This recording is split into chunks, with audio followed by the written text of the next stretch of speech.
Hi,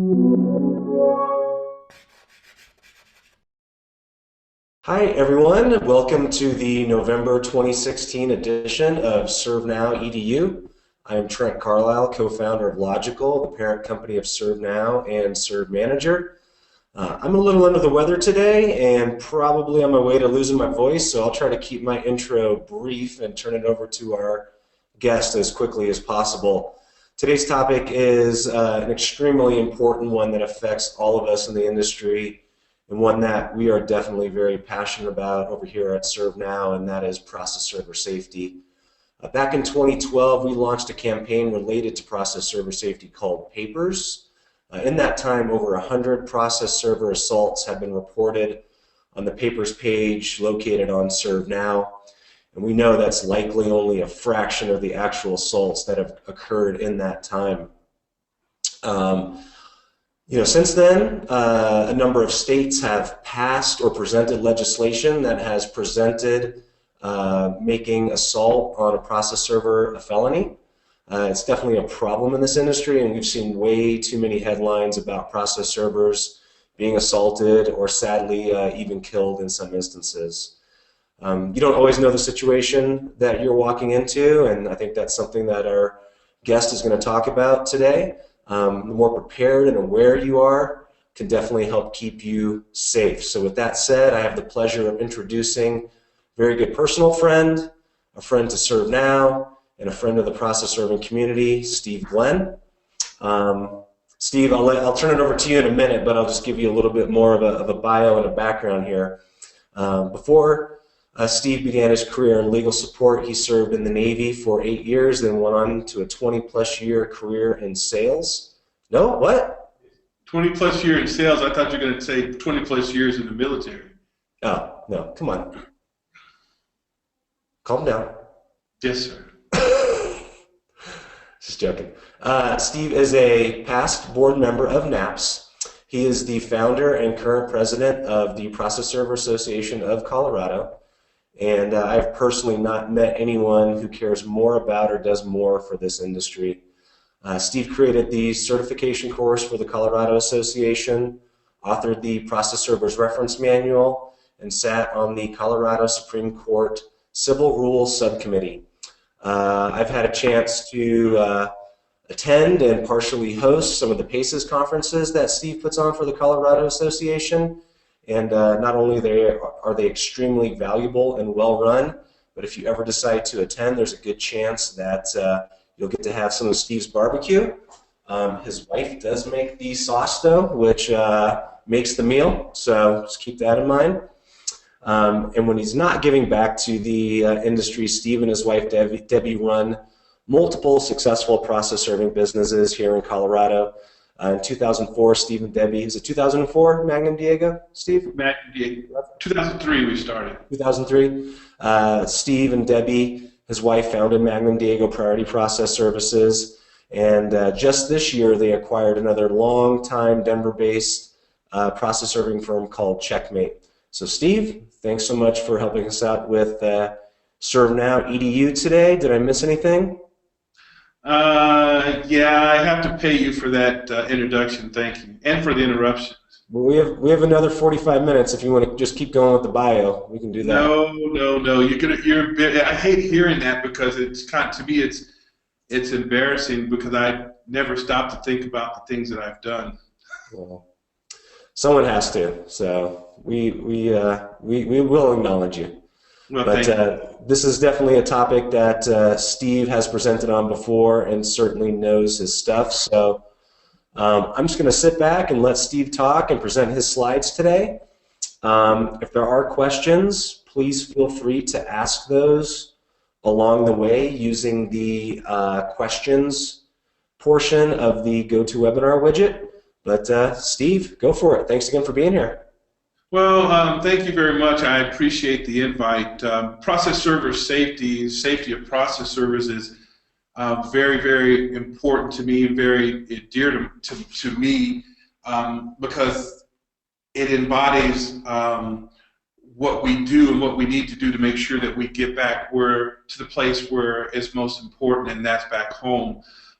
Before I start my presentation, I just want to take time for a second real quick and just kind of give you guys at Serve Manager and Logical kudos, because without you guys, this message may never get out. And without you guys and your EDU series, there probably will be no long-term training program for process servers in our profession, and that creates a problem. So my thumbs up to you guys. I appreciate you, and anything I can do to help you.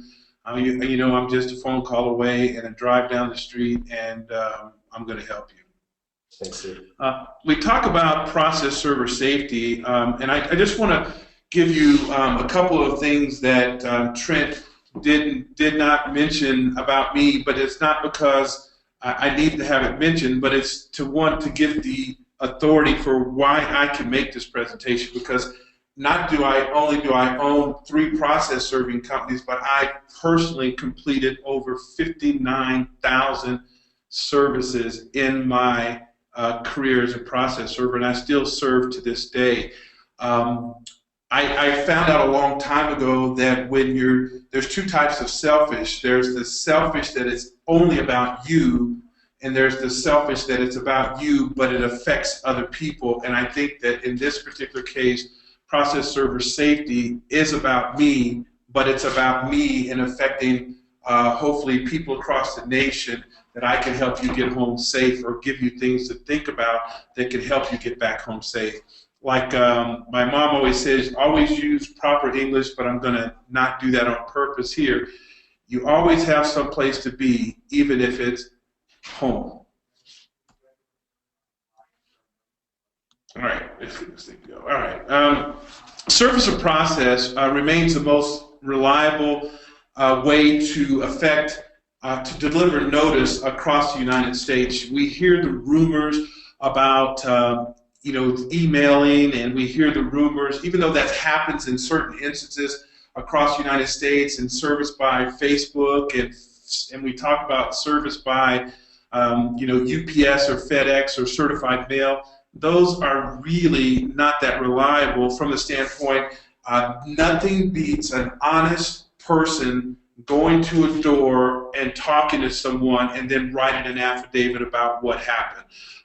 Service of process is one of our constitutional rights to be heard. It's giving notice to a defendant so that he or she can be heard.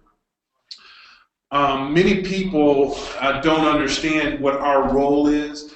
We are the messenger, the disinterested third party. And when we talk about disinterested third party, it's because we don't have a dog in the fight. And from a safety standpoint, that's really important, because as soon as I tag myself emotionally to this set of papers or to this case, then the whole dynamics happen. I can remember when we first started serving papers, Debbie and I would read every paper that we got in. And then we started getting into many where we didn't have time to read them, and the only time I read them was when they were avoiding service, so I could kind of figure out how best to find this person or how best to get this person served. Remember, our role is to protect their constitutional right to give them notice that they have a case against them. In regards to service of process, true or false? Now, I'm going to ask this question, and what I want you to answer to yourself is, is this true?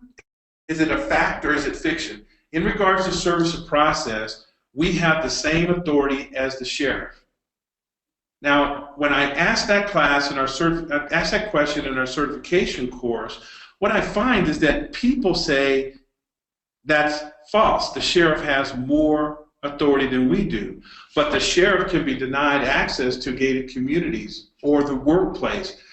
They can be asked to leave a property. In fact, in Colorado, in I think Larimer County, I was talking to a sheriff, and one of their deputies got sued because he was asked to leave a property and he refused to do that while he was serving papers.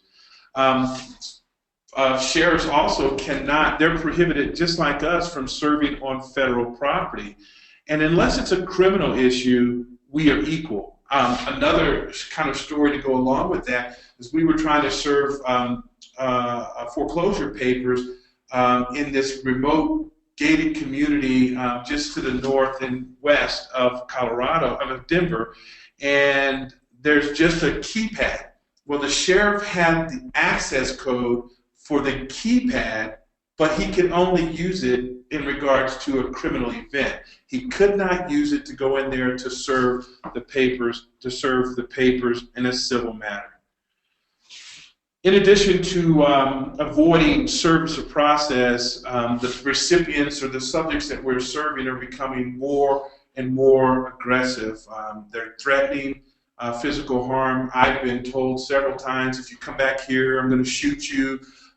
They chase the process servers. I'll relay a little story there. I don't like anyone in my office, and especially women, and don't call me sexist, it's just about I would rather have the issue happen to me than to happen to a female or anyone else in my office. I serve all the temporary restraining order papers. So when it was just Debbie and we were supposed to serve a dentist, and his staff told me, just come through the back door on Monday, he'll be here, because we locked the front door, and that way you don't have to worry about embarrassing him and all that. I thought we had a pretty safe thing going on.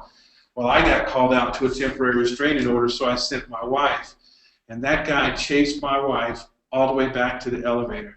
Now, if you know me, I'm 6'5", 320. I don't think he was going to chase me, but because it was my wife, and she walked with a slight limp because of she had her total hip replacement, he felt the need that he could actually chase her and get away with it. Took everything within me not to go back there and have a conversation with him. But in addition to assaulting us, they're also brandishing weapons. So it's not, you have to understand, when these things happen, it's not about me or it's not about that case. It's about the plethora of times that they've actually been served. Safety is a concern for process servers across the United States. Now, I'm just going to tell you about issues that have happened in Colorado. We had a 60-year-old female, goes to the door, punched in the face twice, beaten and kicked while she crawled back to her car. Process server chased to his vehicle, pushed along the way, and then the guy kicked the car.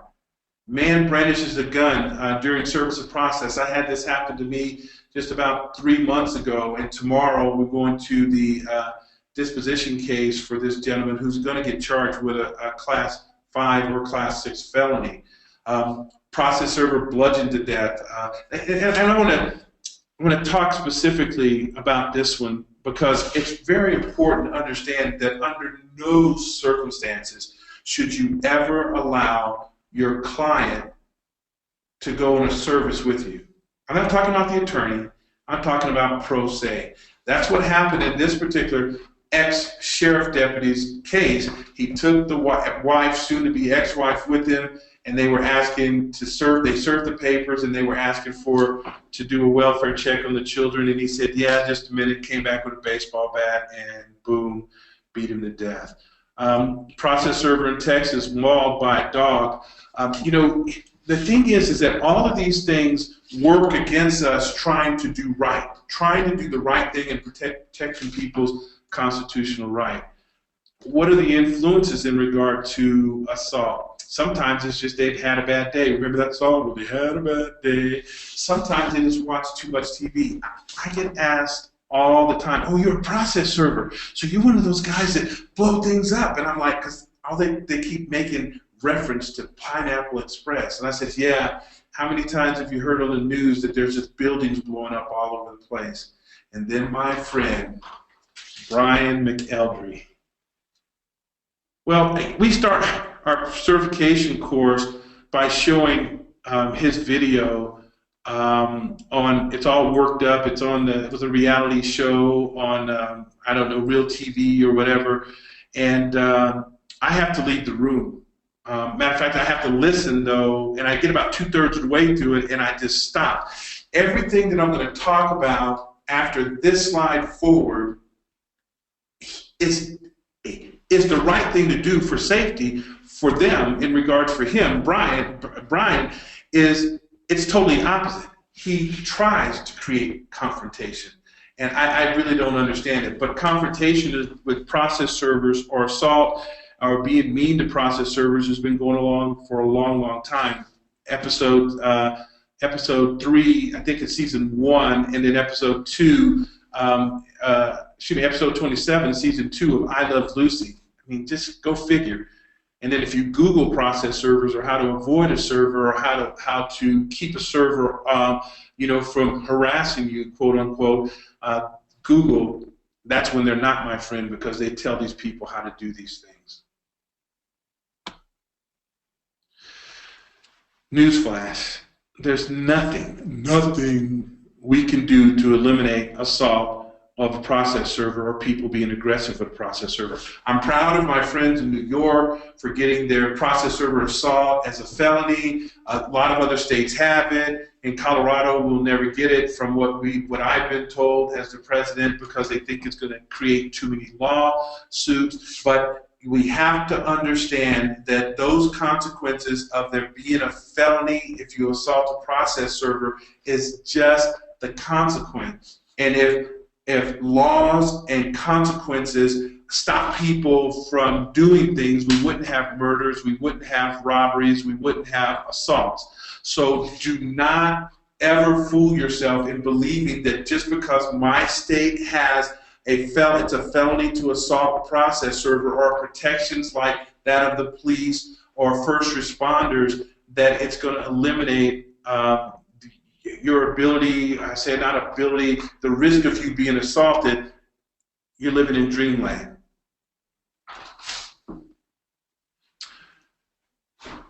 Remember, laws only have consequences. Like the gentleman who's going to get a felony, he came out of his house with a gun, pointed it at me. His consequence is a felony.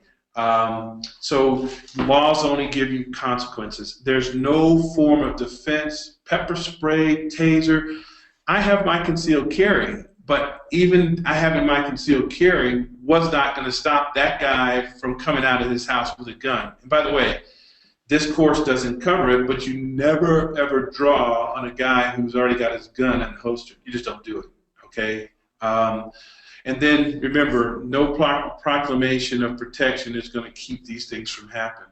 The best way is to think about how can I reduce the risk of assault, and that is to have a plan of action, and it's always, always, always think safety first.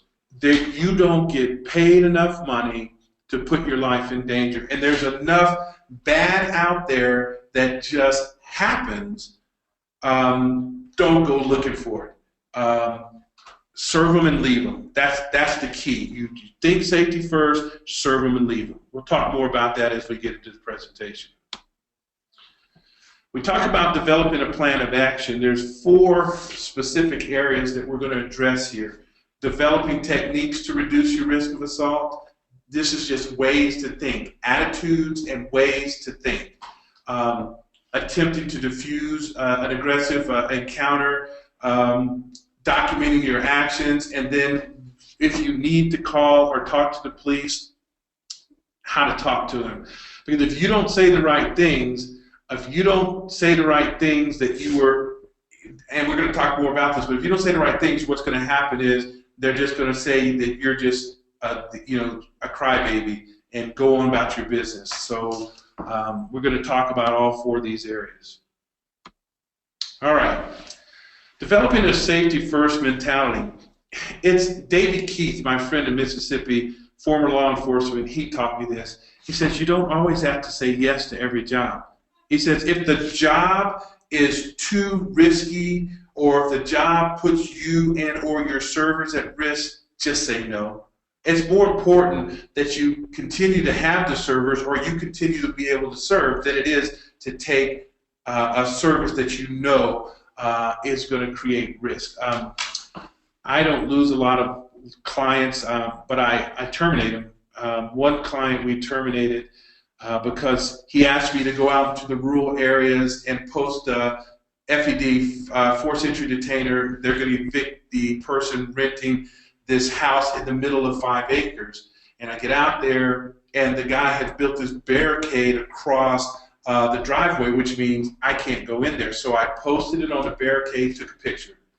So then when he came back, now that was a 3-day notice, and then when we came back with the actual eviction paperwork, he says, my client wants you to go around the barricade and post this on the door.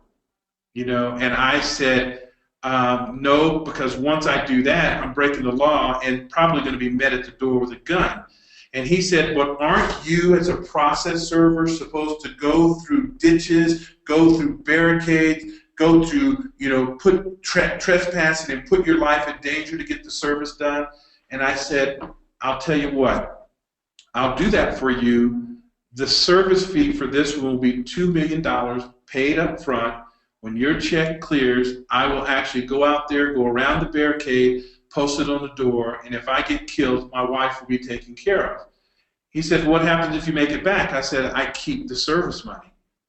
He says, no, that's okay. You can post it on the barricade. I said, I kind of thought so. I said, so after I complete this paper for you, you're terminated.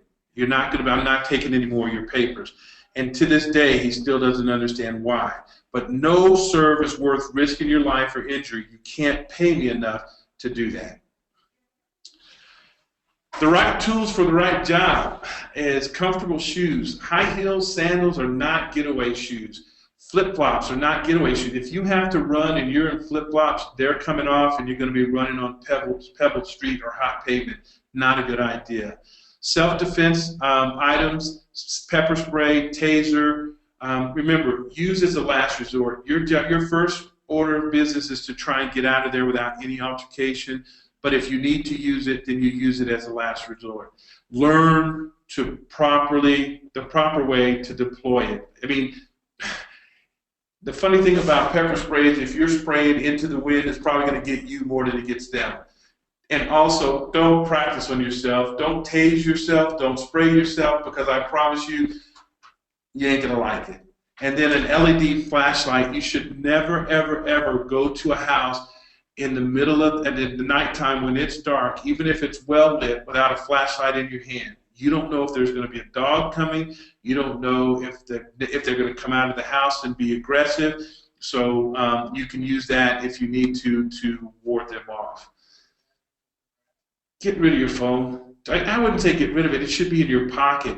If you go to the door and you are actually talking on the phone or sending a text or reading a text or reading a joke, you're distracted. It's easy for people to sneak up on you. It's easy for you to trip and fall. It's just not a good thing to do. So just get off your phone, put it in your pocket in case something happens and you need to call 911, but do not be talking on your phone, texting when you go to serve. Know who you're serving. We, a long time ago, taught our clients, I don't mind serving criminals subpoenas. I don't mind serving drug dealers. I don't mind serving gang members. Just tell me so that I don't send somebody out there who doesn't know how to handle themselves. Knowledge is king, so if you tell me, I'll go do it. I'll make up my mind whether I need to do it or whether I need to turn it over to the sheriff or whether I need to do it in a civil assist. Always keep your guard up, whether you're in the low-income projects, whether you're in middle-income residential area, or whether you're in an upper-class million-dollar homes. I had one of our process servers that was a member of the association got chased by a surgeon. And the gentleman's in his 70s, and the doctor just was pissed and just chased him back to his car. And it's just like, you just have to always be aware. Serve at decent hours if possible. My company policy is 7 a.m. to 10 p.m. at night. Does that mean I don't serve people outside those areas? No. When I do surveillance, if you're coming out of your house, I'm going to serve you. But I'm not knocking on your door at 2:30 in the morning.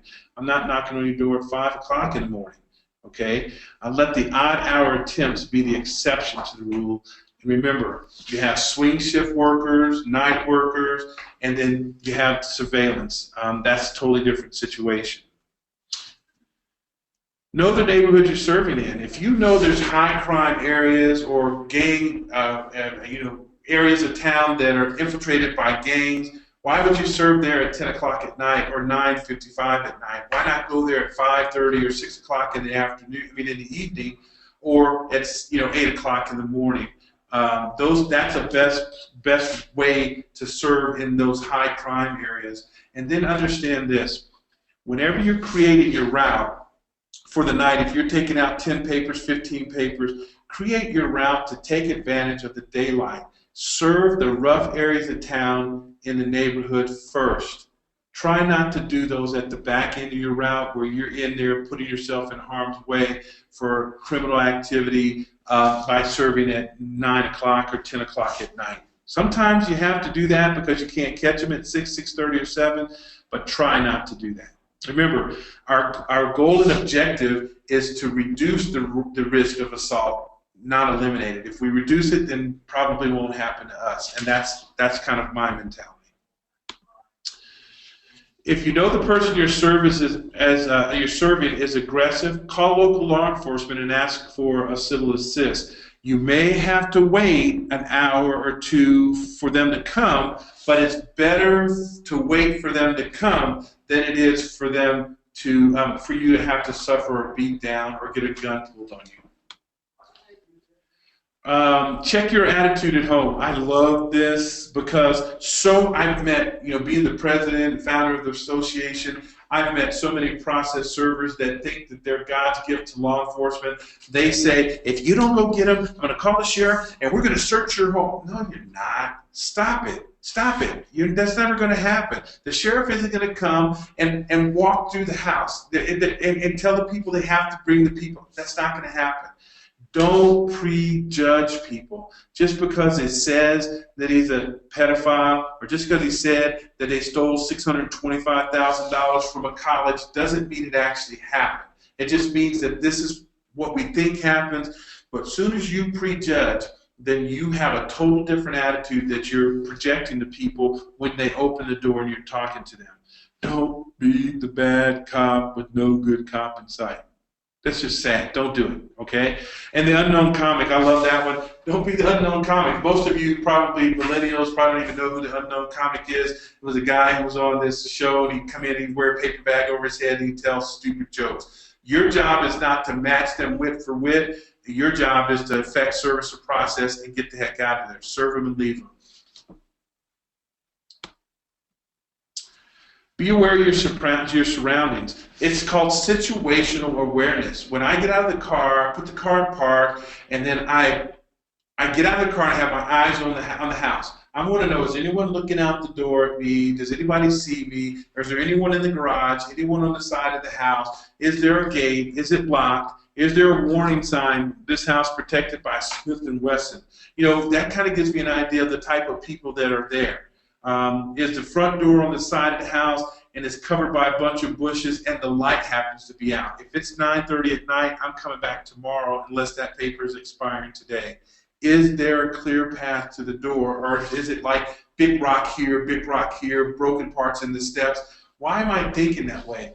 If I've got to run off that porch, I need to be able to miss that hole that's in the sidewalk. It's nothing like trying to get away, and like all the movies, you trip and you twist your ankle or you break your ankle, and now you're a prey to whatever they want to do to you. Develop an exit strategy, especially in the rural areas. Once I drive up into that place and I get out to go, I'm looking for big rocks. If they come out with a gun, here's where I can get cover. If there's a dog that comes around there, there's a big stick, or there's a wooden fence there that I can pull off, or there's a child's wagon that I can grab and defend myself from the dog. So I'm looking for an exit strategy and also a strategy of how I can protect myself. This is key, when you get to the home, when you get to the front door, ring the doorbell and then step back away from the door. First of all, it's a perspective to you. You get to see more of the house, more of the windows, and you get to see if there's people coming from the side as opposed to being right up on that peephole, because when they look out and they see you right up on that peephole, you're giving them a I'm here to harm you situation. If you step off of the porch or step back onto the porch so you know where that first step down is, then that's nonverbal communication that says, I'm not here to harm you. And I've even had women in their 90s open the door for me at 9:30 at night. And it offers distance between you and the person. If they come charging out of the house, it gives me 5 or 6 steps. In my slow old age, it gives me 5 or 6 steps to be able to get away from them. And it offers, again, we already said, a better view of the house. Most important, once you ring the doorbell, you step back, and you've given these non-threatening, non-verbal communication things out, and you created this distance, listen. You can hear people when they approach the door. You can also hear when the garage door goes up, or if they come out on the side of the house. Some people won't answer their front door. They will actually come out of the side of the house to see who's there. Why? They're just afraid of you. They're afraid of you too, and if you start running off the porch, they can still get back in the house. So practice listening, and it'll become second nature to you. Never, ever, ever, ever, ever go into a home. Once you break the threshold of that front door, you have trespassed. I don't care if it's raining dogs, cats and dogs, or dogs and cats, or they're offering you tea and crumpets. You never go in the home. It's easy for them to make a claim that you broke something or that you stole something, okay? And trust me, Mama, grandmama who answers the door, she's all nice. Oh, honey, come in out of the rain. But when Papa comes around the corner and he's been avoiding this subpoena, he gets upset with you. The tussle happens. It's going to be hard for you to be able to explain to the police why you were there. Okay? Remember, the Colorado Make My Day law, and most states have this. If they feel threatened and you're inside the home, they can shoot you and they have no consequences. Well, if you're serving papers and they shoot you dead, then they can make up any story because you're not there to tell your side. Just don't give them an excuse. Beware. This one here is, I put this in here because it's really important. This happens all the time. Beware of scantily clothed individuals. Who in the world answers the door wrapped in a towel and holding the towel in their hair, and they got a towel that keeps falling, and they tell you to come in while they get dressed? You don't do it. There's never a good reason to go inside, and you cannot defend. It's very difficult to defend against an inappropriate touch or the claim of an inappropriate touch. Don't put yourself in that situation. Remember, these people are aggressive, sometimes passive-aggressive, and they're just trying to put you in a compromising position so they think they can get this case kicked out.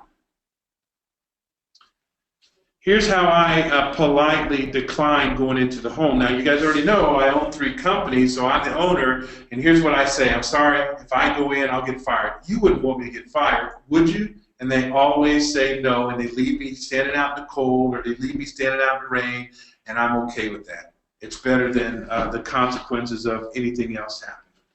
Remember, serve them and leave them. If asked what this is about, just keep on walking. Just keep on walking. You aren't their attorney, you aren't their friend, you're not their priest, and you're not there to give legal advice. If they keep asking you what this is all about, just say read the papers or call the attorney and they'll explain it to you. Your job is not to say, yeah, I read every letter in there and now you're a son of a gun. That's not your job, okay? And usually when they ask you that question, the longer you're standing in front of them, engaging them, the more chances are they're getting pissed about when they find out what you just served them with. And if you're standing there and they need a punching bag to relieve their stress, then you're too close, in my opinion. So serve them and leave them. You should be halfway to your vehicle by the time they start talking crap. And remember, no matter what they say, now you got to imagine, I've been called all kinds of names. They've said all kinds of things to me. They call me the MF. Oh boy, I've got to retort because people who know me. I got a quick lip. I can go with the best of them.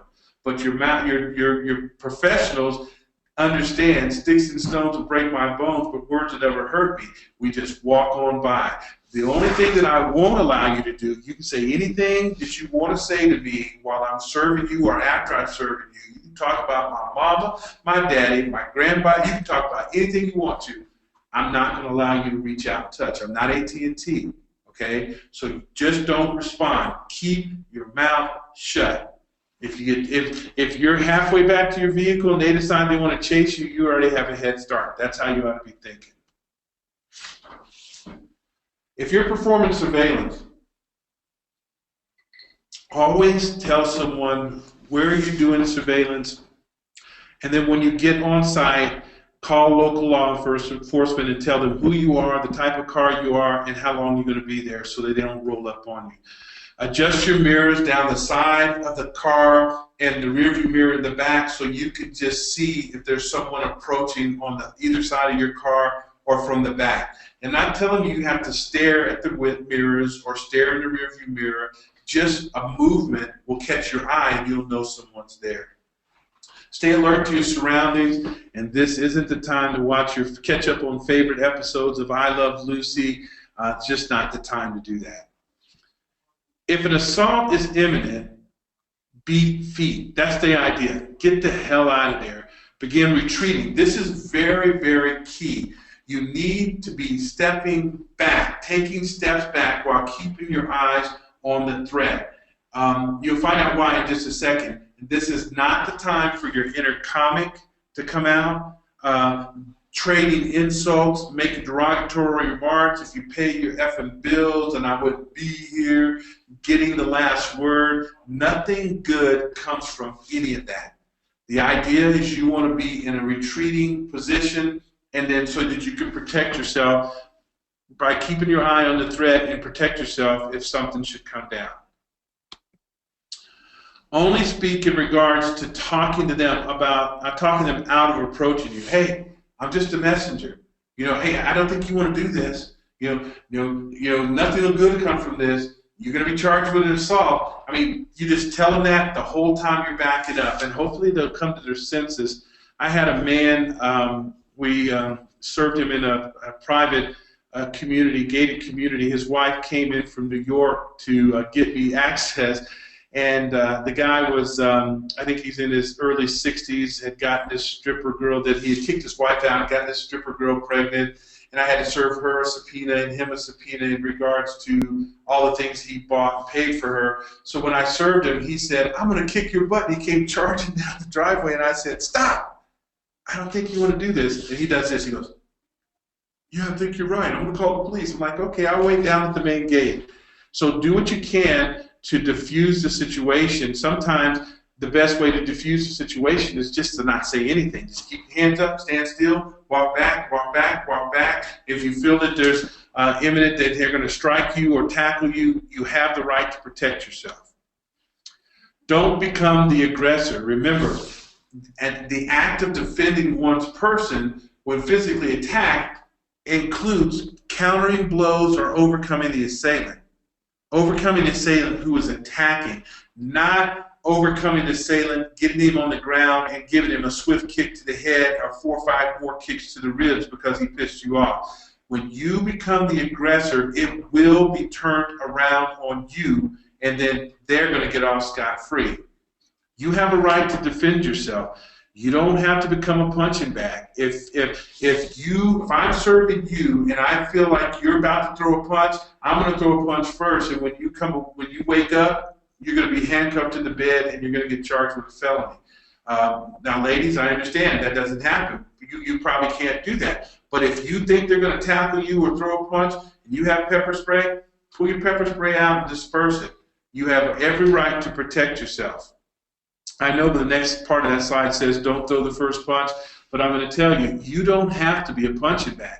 It's a decision that you're going to make. I'm going to let them hit me first. Well, sometimes if they hit you first, you're going to be knocked out, and you're going to be getting your face kicked, and you're going to be the one getting kicked in the ribs. So you have to do what you have to do to protect yourself. And we're going to cover that in the conversation that you need to have with police. Oops. Oh, there we go. All right. If an assault occurs, use the same level of force. However, if they push you, you don't have to push them back. Let's use common sense. If you push me, and by the way, one time a guy did push me because we served it because he makes these big awnings, and he would always be protected inside his company, even parked in the garage. So I told him I wanted like a 20 by 50 awning, and all he heard was cha-ching, cha-ching. So come meet me at my office. So when I got in there, I served him, and on my way out, he pushed me, and I didn't push him back.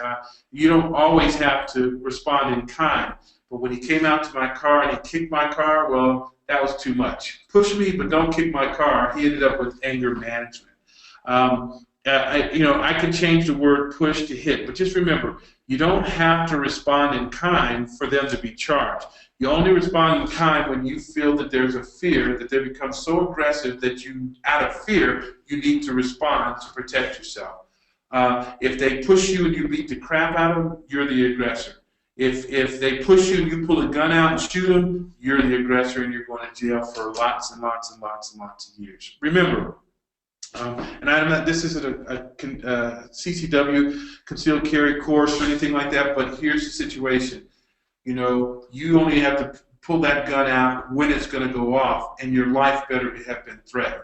You better be in imminent danger of physical harm or death. So I just want to say that, but don't ever think that just because they push you or they pop you in the face that you can pull a gun out and shoot them. Important events. This is when you explain it to the police. When the police get there. By the way, if someone assaults you, you don't stay in front of their property when you call the police.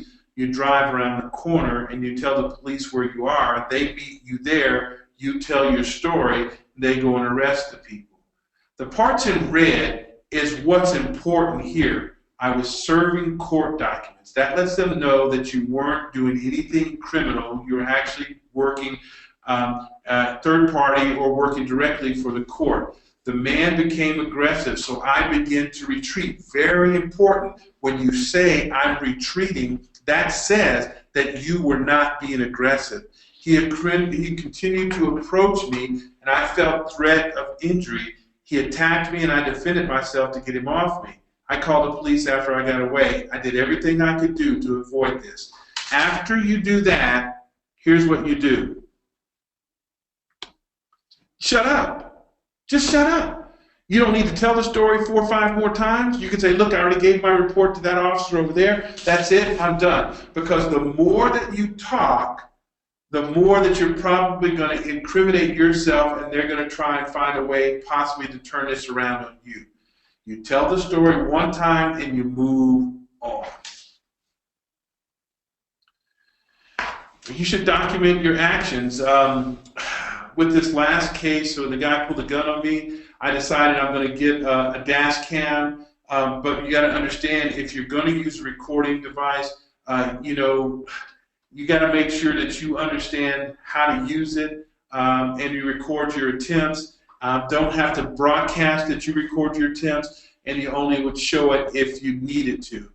The key is this. You have to understand that even though your point of view may be seen, you are the star. Recordings show your imperfections. So if you're egging the guy on, he says, hey, you MF, and you say, yeah, that's not what your mom said to me last night, and then he hits you, guess what? You provoked him.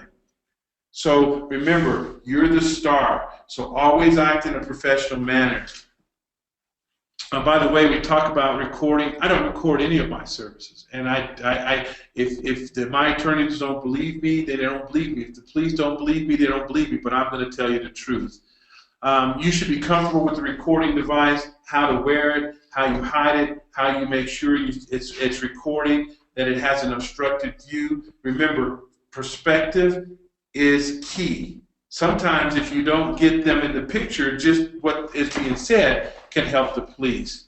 Recommended equipment, pivot head. Pivot head has glasses. They look like sports glasses. You can turn them on real fast. It's 1080 resolution. You can take video and/or picture. They look natural. They great and very great in low light. Very great in low light. GoPro. These don't really work.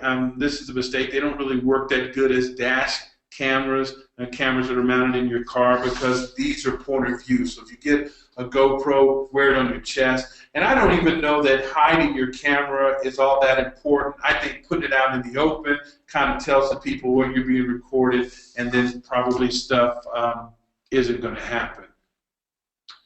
Be familiar, practice with your equipment. And remember, the bottom line is if you don't remember anything from this presentation, they don't pay you enough to put your life at risk.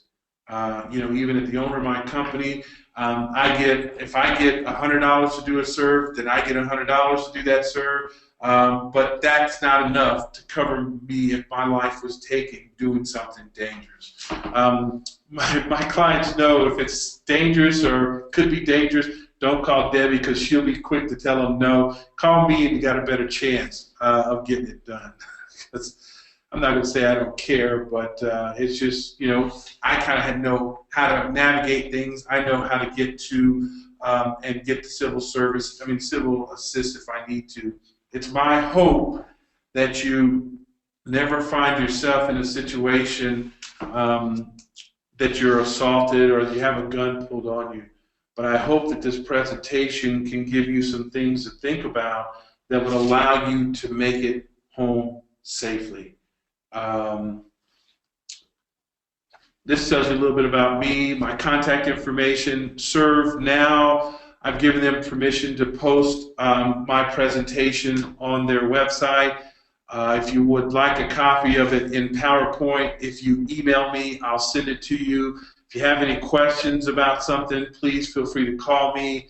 I love teaching and I love helping people. And I want to thank ServeNow and Logical for being there for process servers across the country and for being there for our association, the Process Server Association of Colorado, and being there for me personally. You guys are awesome. I appreciate everything you do, and I'll take questions if there are any. Yeah, Steve, thank you so much. Great presentation. Everyone that's out there still, if you have questions, please use the questions portion of the GoToWebinar control panel. Got a comment. Marshall says, good job. So, Thanks in the mail, Marshall. Must be a childhood friend or a family member there of yours, I would imagine, Steve. So. Yeah, Marshall's my long-lost son. I don't know how that happens because I think we're the same age, but he's my long-lost son. Weirder things have happened. So I guess while we're waiting for a few more, or for any potential questions coming in, as a process server who's approaching a residence, is there kind of a cheat sheet you should have in your head, like 3 or 5 things that you should always be thinking about or observing? Like where would you prioritize, kind of where your thoughts should be as you're preparing to approach a residence? No, that's a very good question, Trent. I'll tell you what I do and what's kept me safe is that I put my papers in the passenger seat that I'm going to serve, and the one that I'm going to be serving at the house I'm going to in the dash, so I can get the paper, get out, make sure I turn my car off. But when I'm going to the door, I'm kind of surveying and finding, big rock here. There's a clear path to the door. How many steps are here? When I knock on the door and I back up to the very edge of the porch. And if the porch is actually not that deep, I'll actually step down 1 step. Why? Because if I take a step down, I know there's a step there. But if I'm standing up close to the door and I got to remember that it's 2 steps or 3 steps, I may fall, and then the people would be on top of me. You don't have to take people's abuse, just serve them and leave them. It's just really that simple. Mm-hmm. I really think, if you use common sense, then you'll figure out what you need to do to make things safe so that you get home. That's the key. Yeah. Comment, not a question, but Barbara says, great info. I've been doing this for 18 years, and it's a good refresher to never take anything for granted. And I guess that speaks volumes that you could, nothing could happen for years and years or even decades, but you don't want to get complacent. there's probably Oh, a reason why things haven't happened, and if not, you still need to be aware and observant and cautious with each and every serve. Just because something hasn't happened to you doesn't mean it can't happen on that very next serve. It's like the police, and I have the privilege to serve police officers, subpoenas, and to talk to police officers. And it's like they say, it's every call we have to be on alert because we don't know when we get that alarm, a burglary alarm, if it was just a false alarm. We have to act like it's not a false alarm, and so you have to come to the realization that every door you go to could be, Nick Nasty on the other side of it. And if he is, what are you going to do? And if you get caught off guard, you could find yourself getting beat up before you even catch your breath. And so it's very important to be aware, situationally aware of where you are and what you're doing. And if you are in a bad mood and you've got a bad attitude, don't serve that night. If you're tired, exhausted, don't serve that night. It's just not worth putting your life in danger over a $20 or $50 serve. Right, right. Awesome. Well, I have a few closing comments, but if there's any questions that come through in the interim, I'll definitely take a look at those and try to get those answered for anyone that's still out there. Steve, again, thank you so much for being here today. Invaluable, important information. Thank you again for supporting this initiative and the industry as a whole. To all the attendees that are there, thank you for attending. As a reminder, the notes and the video of today's recording will probably be available tomorrow sometime on ServeNow. Just click on ServeNowEDU. You'll also receive an email with a link to that particular page. Remember to subscribe to ServeNowEDU on YouTube or iTunes. And as far as the December ServeNowEDU, that will also be held early. We're planning on December 15th because of the holidays. So we don't have a speaker or a presenter set up for that yet, but definitely register for that. I'm sure we'll find someone who has extremely valuable information. And lastly, I hope all of you have a happy and fun Thanksgiving with your family and friends. Thanks a lot. Thanks, Steve. Thank you, guys. Thank you, Trent.